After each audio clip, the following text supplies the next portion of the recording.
Thank you for coming in on such short notice. We do have what I think is some significant information to disseminate to you, and I will say at a very early stage in this investigation. It is with, I will say, great sadness that I have called this press conference to provide further details concerning this tragic event. As we have previously released, members of our service attended the area of 7 Picton Street to investigate a report of a motor vehicle collision.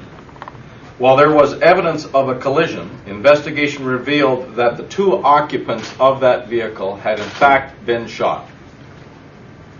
The scene investigation thus far indicates the shooting involved the occupants only, and we are satisfied that there are no outstanding suspects.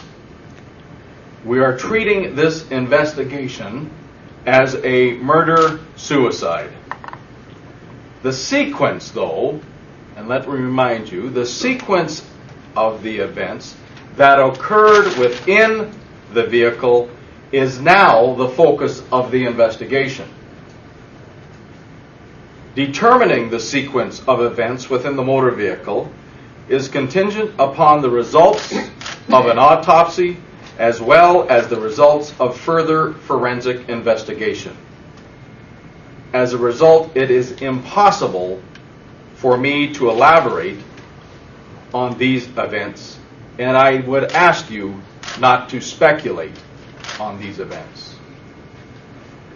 One of the occupants, a serving police officer with the London Police, has been identified as Acting Inspector Kelly Johnson. Acting Inspector Johnson received her acting status on June the 3rd, 2007, and was transferred from her position as Detective Sergeant of the Sexual Assault and Child Abuse Section to Acting Inspector of the Professional Standards Branch.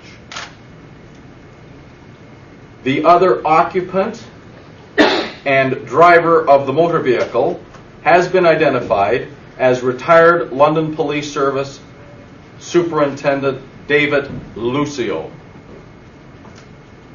He served 35 years with the London Police Service and retired on August the 31st, 2004. We can confirm that there was a relationship between these 2 people, but the exact nature of this relationship is the subject of our investigation, and we are not in a position to elaborate any further. And finally, a handgun was recovered at the scene, and after examination it has been confirmed that the handgun was Acting Inspector Johnson's issued service pistol.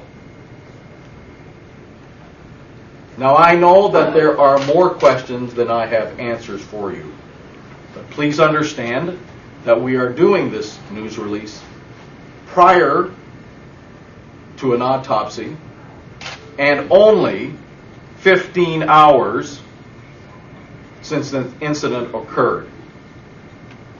I will take some questions, but understand that the ability for me to elaborate on many of the questions you may have will be limited.